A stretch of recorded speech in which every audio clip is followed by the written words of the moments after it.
Hello everyone, आप देख रहे हैं मास्टर यूट्यूब चैनल और मैं इस चैनल पर लेकर आता हूँ फिजिक्स से रिलेटेड वीडियो जिसमें हम डिस्कस करते हैं सारे टॉपिक्स को conceptually.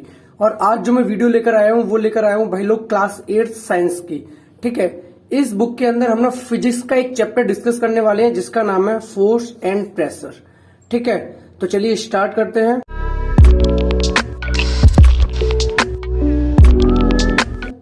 In class 7th, you have learned how objects move. Do you recall how we can decide whether an object is moving faster than the other? आप लोगों ने क्लास 7th में लर्न किया हुआ है, आपने सीखा हुआ है कि ऑब्जेक्ट कैसे मूव करता था, how objects move. Do you recall how we can decide whether an object is moving faster than the other? आपको याद है कि हम किस तरह से डिसाइड करते थे कि कोई ऑब्जेक्ट फास्ट जा रहा है या स्लो जा रहा है? आगे बात करते हैं। What does the distance move by an object in unit time indicate? यानी कि जो डिस्टेंस मूव किया है ऑब्जेक्ट ने यूनिट टाइम में वो क्या इंडिकेट करता है? तो ये सारी जो बातें बोल रहे हैं ये बात बोल रहे हैं 7th के लिए कि आप लोगों ने 7th में पढ़ा होगा कि कोई दो ऑब्जेक्ट चल रहे हैं, मान लो दो कोई कार चल रही हैं, तो आप कैसे डिसाइड करते हो कि भाई ये वाली कार ना फास्ट चल रही है, ये वाली कार स्लो चल रही है? या मान लो दो बाइक चल रही हैं, ये वाली बाइक स्लो चल रही है, ये वाली फास्ट चल रही है। तो ये आपने 7th में पढ़ा हुआ होगा। तो आगे बोलता हूं, what does the distance move by an object in until time indicate? जो डिस्टेंस मूव किया ऑब्जेक्ट ने, ऑब्जेक्ट का मीनिंग क्या है यहाँ पर? ऑब्जेक्ट का मीनिंग है जो भी चीज आप ऑब्जर्व कर रहे हो। ऑब्जेक्ट कोई कार हो सकती है, ऑब्जेक्ट कोई आपकी बाइक हो सकती है, ऑब्जेक्ट आपकी कोई साइकिल हो सकती है, या ऑब्जेक्ट आप खुद हो सकते हो अगर आप मोशन कर रहे हो तो फिजिक्स के अंदर जो ये ऑब्जेक्ट वर्ड होता है ये इंडिकेट करता है किसी भी बॉडी को, किसी भी पर्सन को, किसी भी थिंग को जो कि मोशन कर रही होती है। क्लियर है? आगे बढ़ते हैं। You also know that a moving object, you also know that a moving object like a ball rolling on the ground slows down. आप अच्छे से जानते हैं कि जब भी कोई ऑब्जेक्ट मूव कर रहा होता है, जैसे कि बॉल को ले लो, बॉल जब रोल करती है तो धीरे धीरे स्लो होने लगती है। कभी भी आपने देखा भी होगा, जैसे आपने किसी बॉल को रोल किया, एक जगह से दूसरी जगह भेजा, तो बॉल क्या होगी, पहले तो तेज चलेगी, फिर धीरे धीरे धीरे धीरे कम होती जाएगी, कम होती जाएगी, कम होती जाएगी, और एंड में जाके कहीं ना कहीं वो रुक जाएगी। चाहे थोड़ी दूर जाके रुके या कहीं पास में रुक जाए, लेकिन बॉल आपकी कुछ दूर जाके क्या हो जाती है, रुक जाती है, स्लो डाउन होने लगती है। ठीक है, आगे बढ़ते हैं। आगे बोला है sometimes it may changes direction of motion, कभी कभी अपना मोशन चेंज कर देती है, direction of motion. Direction of motion change करने का मीनिंग क्या है? मान लो कि आपका छोटा भाई या छोटी सिस्टर फुटबॉल खेल रही थी, उसने आपकी तरफ फुटबॉल को किक किया, तो कभी कभी आप क्या करते हो, हल्का सा अपना पैर टच कर देते हो और आप फुटबॉल की डायरेक्शन को चेंज कर देते हो। मान लो कि फुटबॉल आ रही थी आपकी तरफ, तो आप क्या करते हो, हल्की सी किक लगा के उस फुटबॉल को रोकते नहीं हो, सिर्फ डायरेक्शन चेंज कर देते हो किसी और डायरेक्शन, चाहे इधर चली जाए चाहे इधर चली जाए, कहीं भी चले जाए। ठीक है, तो आपने ये भी किया हुआ है कि भाई कभी कभी आप मोशन ऑफ डायरेक्शन चेंज कर देते हैं, sometime it may changes direction of motion. Okay, आगे बढ़ते हैं। It is also possible that the ball may slow down and also changes direction. यानी ये पॉसिबल है कि बॉल या तो स्लो डाउन हो जाएगी, वो तो होती है ऑब्वियसली, ऑल्सो चेंजेस डायरेक्शन, और अपना डायरेक्शन भी बदल लेती है। क्लियर है यहां तक? ठीक है, आगे बढ़ते हैं। Have you ever wonder what makes an object slow down और गो फास्टर? तो अब आपके मन में कभी ये नहीं आता कि भाई ऐसा क्या होता है, ऐसी क्या चीज की एक वजह होती है जिस वजह से कोई भी बॉल जो है वो तेज हो जाती है या फिर स्लो हो जाती है? जैसे कि मान लो कोई बॉल है, आपने किक मारी, तो शुरू में तो थोड़ी दूर तक जाएगी, लेकिन आपने देखा धीरे धीरे वो स्लो होना शुरू हो जाती है। तो आपके मन में नहीं आता कि धीरे धीरे स्लो होना क्यों शुरू हो गई? ठीक है, या मान लो कि अगर कोई बॉल है उसकी एकदम से स्पीड बढ़ गई, तो क्या वजह थी जिसकी वजह से स्पीड बढ़ गई? हम आगे डिस्कस करेंगे। आई थिंक आपके दिमाग में आने भी लगा होगा, फोर्स आने लगा होगा, मुझे पता है आपके दिमाग में आने लगा होगा कि हम फोर्स लगाते हैं उसकी स्पीड बढ़ जाती है। तो भाई आप बिल्कुल सही सोच रहे हो मेरे भाई, आप ना बिल्कुल ठीक सोच रहे हो। वो हम धीरे धीरे आएंगे क्योंकि हम एनसीईआरटी की रीडिंग कर रहे हैं, तो जब हम आएंगे इस पॉइंट पे तो अच्छे से समझ आ जाएगा। लेकिन जो आपके दिमाग में भी आ रहा है ना वो मैं समझ गया, फोर्स बिल्कुल सही आंसर है, उसी वजह से ये सब हो रहा है। ठीक है, आगे बढ़ते हैं। Have you ever wonder what makes an object slow down और गो फास्टर? ठीक है, और चेंजेस डायरेक्शन ऑफ मोशन।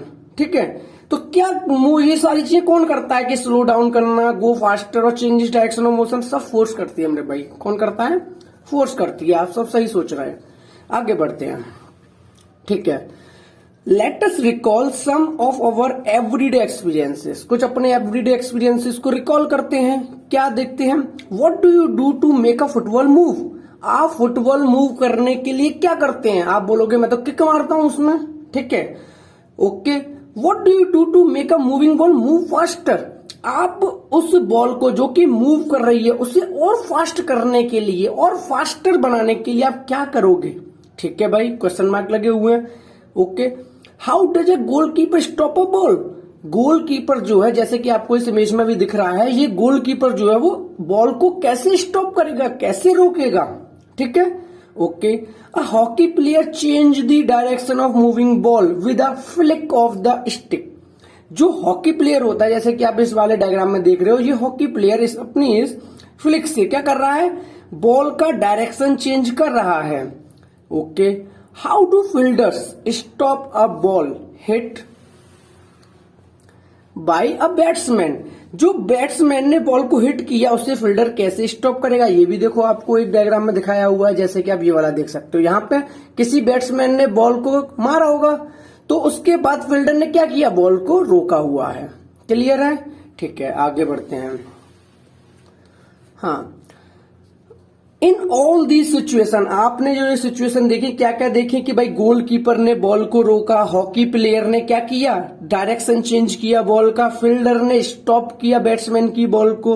तो in all the situation the ball is either made to move faster, या तो बॉल फास्टर हो रही है या स्लोर हो रही है, और इस direction of motion is change, या उसका डायरेक्शन ऑफ मोशन चेंज हो रहा है।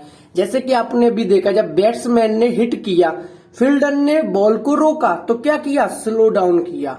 फुटबॉल के केस में आपने क्या किया था? उसकी स्पीड बढ़ाई थी किक मार के। और हॉकी वाले प्लेयर ने क्या किया था? बॉल तो मूव पहले से कर रही थी, उसने उसका डायरेक्शन चेंज किया था। किससे? अपनी स्टिक के फ्लिक से। क्लियर है? तो यही इन्होंने डिस्कस किया है। In all these situations the ball is either made to move faster और स्लोअर, और its direction of motion is changed. Clear है? ठीक है, आगे बढ़ते हैं। We often say that a force has been applied on a ball when it is kicked. यानी कि जब हमने बॉल को किक किया तो हम कहेंगे क्या हुआ? फोर्स अप्लाई हुआ। किक किया या पुश्ड किया या थ्रो किया या फ्लिक्ड किया, जो कि हॉकी प्लेयर ने किया था अपनी स्टिक से, ठीक है। तो हम कहेंगे ये सब किसकी वजह से हुआ है? फोर्स अप्लाई हुई है। What is a force? अब बात आता है what is a force? Force है क्या? ठीक है। What can it do two bodies on which it is applied? ये क्या कर सकती है उन बॉडीज पर जिस पर कि ये अप्लाई की जाती है, जिस पर ये लगाई जाती है? We shall seek answers to such question in this chapter. तो यही सारे क्वेश्चंस के आंसर हम इस चैप्टर में डिस्कस करने वाले हैं कि फोर्स क्या करती है, फोर्स है क्या, फोर्स उस ऑब्जेक्ट के साथ क्या क्या करेगी जिस ऑब्जेक्ट पर वो अप्लाई होगी। क्लियर है मेरे भाई? ठीक है, आगे बढ़ते हैं। फोर्स, ठीक है। तो फोर्स क्या है? तो देखो, एक्शंस, जो एक्शन होते हैं like picking, opening, setting, kicking, hitting, lifting, flicking, pushing, pulling are often used to describe certain task. ये सारे जो एक्शंस बताए वो कुछ ना कुछ टास्क को, सर्टेन को डिस्क्राइब करते हैं। जैसे पिकिंग, पिक द बॉल, कुछ आपने उठा लिया, या पिकिंग द पेन, आपने पेन को उठा लिया। Opening, opening the door, opening the window, आपने विंडो को खोला। सेटिंग, ठीक है, कुछ आपने बंद किया। किकिंग, फुटबॉल को किक किया। हिटिंग, किसी के थप्पड़ हिट कर दिया, थप्पड़ मार दिया किसी अपने दोस्त को या भाई बहन को, छोटे को, तो हिटिंग। तो ये सब में क्या हो रहा है? आप कुछ ना कुछ एक्शन ले रहे हो, कुछ ना कुछ टास्क कर रहे हो। क्लियर है? Each of these action usually result in some kind of change in the state of motion of an object. जो ये सारे एक्शंस आपने लिए वो यूजुअली रिजल्ट कर देते हैं। क्या रिजल्ट देते हैं? Each of these action usually result in some kind of change in the state of motion of an object. कुछ चेंज आता है स्टेट ऑफ मोशन में। स्टेट ऑफ मोशन का मीनिंग क्या है? कि कोई चीज रुकी हुई है तो चलना शुरू कर देगी, कोई चीज चल रही है तो रुक जाएगी, ठीक है, तो कुछ ना कुछ चेंज आता है state of motion of an object में। ठीक है, can this term be replaced with one और मोर टर्म, क्या ये टर्म रिप्लेस किए जा सकते हैं किसी और टर्म से? लेट अस फाइंड आउट करते हैं। क्लियर है? तो ये आपका फर्स्ट पेज था, आगे बढ़ते हैं।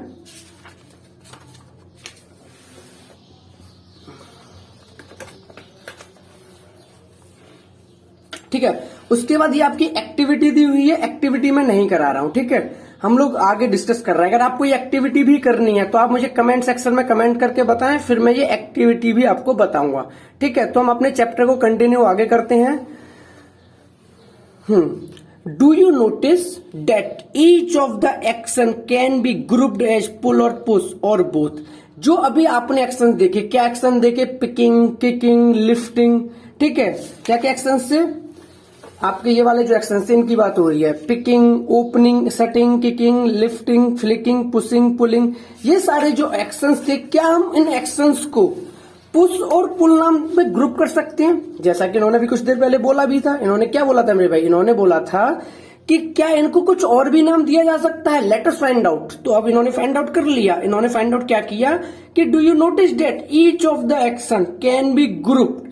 जो ये सारे एक्शंस हैं अभी जो मैंने आपको पढ़ाए, वो सारे एक्शंस को पुल या पुश बोल सकते हैं। लिफ्ट किया, किसी को लिफ्ट किया, पुल किया, किक मारी, पुश किया।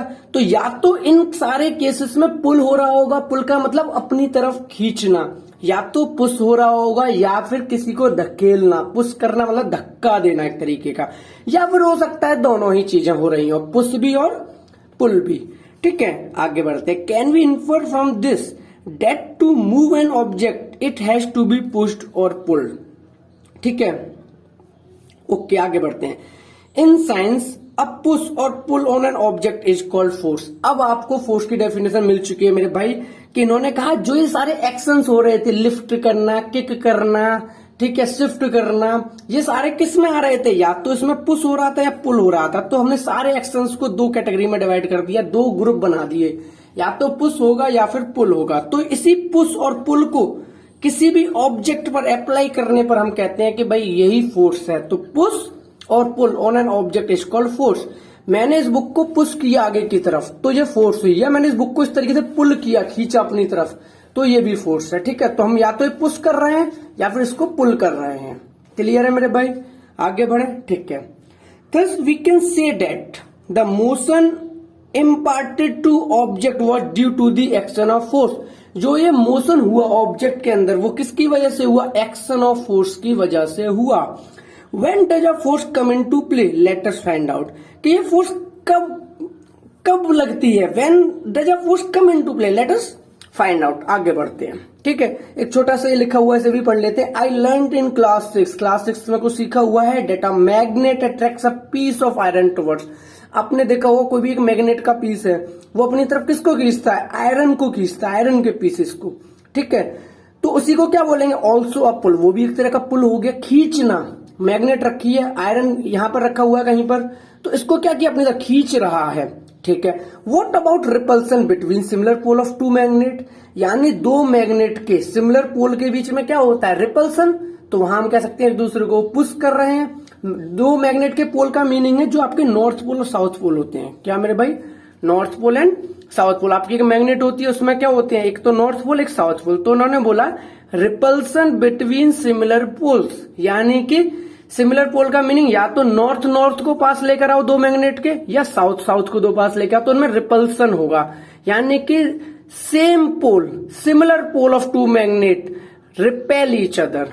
क्लियर है? इज इट अ पुल और पुश? तो बताओ मेरे भाई, पुल होगा, पुश होगा, रिपेल कर रहे हैं। मान लो ये नॉर्थ है, ये भी नॉर्थ है, ये जैसे ही पास आए पुल कर, वो एक तरह से अपने आप को क्या करने? रिपेल करने लगे।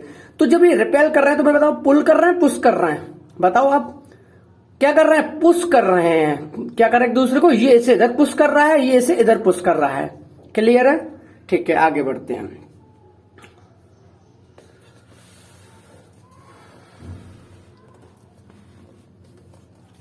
Force are due to an interaction. ठीक है, जो फोर्स होती है वो किसी न किसी इंटरएक्शन की वजह से होती है। देखते हैं क्या इंटरएक्शन की यहां बात होती है। Suppose a man is standing behind a stationary car. मान लो कि एक इंसान कार के पीछे खड़ा हुआ है, जैसे कि ये इंसान खड़ा है, कार आगे है। ठीक है। Will the car move due to its presence, क्या इसके सिर्फ यहां होने की वजह से, इसके सिर्फ यहां होने की वजह से, इसकी प्रेजेंस की वजह से क्या कार मूव करना शुरू कर देगी। Suppose the man now begin to push the car, अब सपोज करिए, आप एज्यूम करिए, ऐसा मानिए कि इस इंसान ने कार को क्या करना शुरू कर दिया, पुश करना शुरू कर दिया। जैसे कि आप इस दूसरे एग्जांपल में देख सकते हैं फिगर में। अब ये इंसान क्या कर रहा है, पहले तो सिर्फ खड़ा हुआ था ये इंसान, अब क्या कर रहा है, ये कार को पुश करने लगा। ठीक है भाई, तो इन्होंने बोला कि suppose the man now begin to push the car, अब इसने क्या किया, कार को पुश करना शुरू किया। That is he apply a force on it, यानी कि पुश करने को हम क्या कहते थे मेरे भाई, फोर्स कहते थे, या पुल करने को। तो जो इसने पुश किया कार को, तो इसने क्या किया, इसने he apply a force on it, इसने फोर्स को अप्लाई किया उसके ऊपर। क्लियर है। The car may begin to move in the direction of the applied force, car क्या कर सकती है, मूव करना शुरू कर सकती है इन the direction of applied force.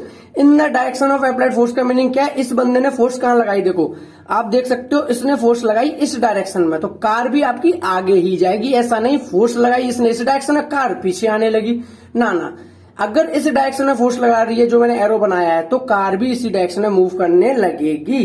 ठीक है, तो आगे बोला note that the man has to push the car to make it move. तो यहाँ पे आप लोग नोट करिए कि इस मैन ने, इस आदमी ने कार को क्या किया, पुश किया, टू मेक इट मूव, इसको मूव कराने के लिए, इसको आगे बढ़ाने के लिए। क्लियर है। तो पुश करना भी एक तरह का क्या है, फोर्स ही है। तो हम कह सकते हैं कि इस बंदे ने कार पर क्या लगाया, फोर्स लगाया, जिसकी वजह से कार का क्या हुआ, मोशन हुआ।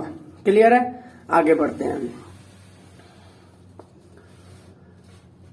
ठीक है, इन फिगर 11.13b, 11.13 का फिगर देखते हैं, ये रहा 11.13, दो फिगर है, ए और ये वाला बी। देखते हैं आगे। So 3 situation that may be familiar to you, familiar. ठीक है, आपके पास 3 सिचुएशन है जिनसे आप अच्छे से फेमिलियर होंगे, आप अच्छे से परिचित हैं, आपको पता है। Can you decide who is pulling and who is pushing, क्या आप डिसाइड कर सकते हैं इनको देख करके, पुश कर रहे हैं या पुल कर रहे हैं, किसको देखकर। एक तो इस फिगर को देखो, अभी एक फिगर और दिखाऊंगा। In figure 11.3 both the girl appear to push each other. तो देखते हैं पहले 11.3 फिगर के अंदर क्या हो रहा है। तो देखो मेरे भाई, फिगर 11.3 का एक ये है, यहाँ पे क्या हो रहा है, ये लड़की इसको पुश कर रही है उधर की तरफ। कैसे पता चल रहा है मेरे को, देखो भाई, इसके पीछे आप पैर को देख सकते हो, साफ दिखाई दे रहा है कि इसमें फोर्स लग रही होगी, तभी ये इसको पुश कर रही है। ठीक है, तो इस तरह की आप पोजीशन से पता कर सकते हो, साफ साफ देखो, इसकी भी पोजीशन से पता चल रहा है कि ये लड़की इसको पुश कर रही है। तो यहाँ पे क्या हो रहा है, हु इज पुशिंग हुम। तो आगे हम स्टडी करते हैं। ठीक है, 11.3 का ए पार्ट हो गया। तो एक दूसरे को क्या कर रही है, पुश कर रही है। दूसरा डायग्राम देखते हैं। दूसरा डायग्राम आप अच्छे से देख सकते हो कि ये एक दूसरे को पुल कर रहे हैं। इनके देखो पैर आगे हैं, बाकी के देखो पीछे की तरफ मोशन हो रहा है, यानी ये लड़की इसको पुल करने की कोशिश कर रही है और ये वाली लड़की इसको पुल करने की कोशिश कर रही है, खींच रही है। और ये सारी सिचुएशन आप इनसे फेमिलियर भी हो, आपने देखा भी है। ये बच्चे गेम भी खेलते रहते हैं इस तरीके का, घूम घूम के जो खेलते हैं। ठीक है, तो इन्होंने बोला कि in figure 11.3 both the girl appear to push each other. ठीक है, तो 11.3 ए फिगर में, यानी कि जो ये वाला फिगर अभी आपने देखा था, इसके अंदर गर्ल्स एक दूसरे को पुश कर रही हैं। ठीक है, the pair of girl in figure 11.3b, यानी 11.3b मतलब ये वाला फिगर जो है, इसमें जो गर्ल्स का पेयर है, गर्ल्स का जो जोड़ा है, जो पेयर है, are trying to pull each other, ये दोनों गर्ल्स एक दूसरे को पुल करने की कोशिश कर रही हैं।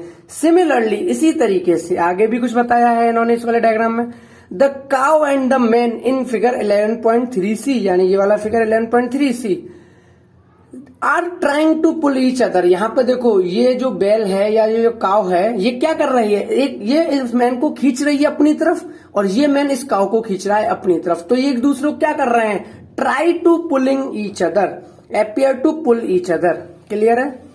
ठीक है, the girl in the two situation, जो आपने ये दो सिचुएशन देखी, एक तो 11.3 का ए पार्ट और एक 11.3 का बी वाला पार्ट, ये वाला। तो इन दोनों ही सिचुएशन में the girls in the two situation are shown here are applying force on each other. दोनों ही केसेस में आपने देखा कि गर्ल एक दूसरे पर फोर्स अप्लाई कर रही हैं। वो बात अलग है कि एक डायग्राम के अंदर जो फोर्स है वो कैसी है, पुशिंग है, यानी पुश कर रही हैं, धक्का दे रही हैं, और एक दूसरे डायग्राम में वो पुल कर रही हैं। लेकिन पुश करने को और पुल करने को दोनों को ही हम फोर्स बोलते हैं, तो इसीलिए हम बोलेंगे कि दोनों ही केसेस में फोर्स अप्लाई हो रही है। वो बात अलग है कि वो फोर्स का क्या इफेक्ट आएगा। क्लियर है? From this example we can infer that at least two object must interact for a force to come into play. यानी यहां से एक बहुत इंपॉर्टेंट कंक्लूजन समझ में आया कि कम से कम भाई दो ऑब्जेक्ट चाहिए, दो ऑब्जेक्ट इंटरेक्ट करने चाहिए for a force to come into play. जैसे मान लो अभी एक लड़की अकेली होती, क्या करती, ना तो किसी पर फोर्स लगा पाती, ना कोई इस पर फोर्स लगाता। तो कम से कम दो ऑब्जेक्ट तो होने चाहिए ना फोर्स को देखने के लिए। तो इन्होंने यही बोला, we can infer that at least two object must interact for a force to come into play. कम से कम दो ऑब्जेक्ट का इंटरेक्शन होना चाहिए। तो देखो यहाँ पे दो गर्ल हैं, सेम यहाँ पे देखो, अगर मान लो ये कार अकेली होती तो कार किस पे फोर्स लगाती, किसी पे नहीं। अगर मान लो आदमी खड़ा होता, कार नहीं होती, तो ये किस पे फोर्स लगाता, किसी पे नहीं। तो कम से कम दो ऑब्जेक्ट चाहिए, एक कार थी एक ऑब्जेक्ट था, इन दोनों का इंटरेक्शन हुआ तब क्या लगी, फोर्स लगी। सेम इस वाले केस में देख लो मेरे भाई, अगर मान लो कि बैल होती तो ना तो बैल पे कोई फोर्स लगा रहा होता, ना बैल किसी पे फोर्स लगाती, कोई नहीं, आराम से मजे मार रही होती। अगर मान लो ये इंसान अकेला होता तो ये भी किसी को फोर्स नहीं लगा रहा होता। लेकिन जब दो ऑब्जेक्ट का इंटरेक्शन हुआ, जब दोनों ऑब्जेक्ट एक दूसरे के क्लोज आए, कांटेक्ट में आए, तो क्या हुआ, इस बंदे ने इस पे फोर्स लगाई, इसने इस पे फोर्स लगाई। तो वही इन्होंने बोला कि कम से कम फोर्स को देखने के लिए आपको क्या करना पड़ेगा, कम से कम दो ऑब्जेक्ट का इंटरेक्शन कराना पड़ेगा। क्लियर है? Thus an interaction of one object with another object result in a force between two object।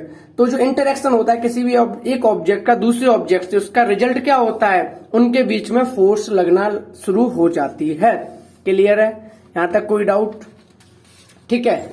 जो ये एक्सप्लोरिंग फोर्स वाला टॉपिक है वो हम नेक्स्ट क्लास में डिस्कस करेंगे। ठीक है, तो यहां तक मेरे भाई कोई भी आपको किसी भी तरह का कोई भी डाउट हो तो आप मुझे कमेंट सेक्शन में कमेंट करके बता सकते हैं। ठीक है, ये मेरी फर्स्ट वीडियो है क्लास 8th के लिए। अगर आप लोगों के कमेंट्स आते हैं और आप लोगों को मेरा कॉन्सेप्ट समझ आता है तो मैं आपके लिए और अच्छी अच्छी वीडियोस कंटिन्यू लाते रहूंगा। Thank you so much.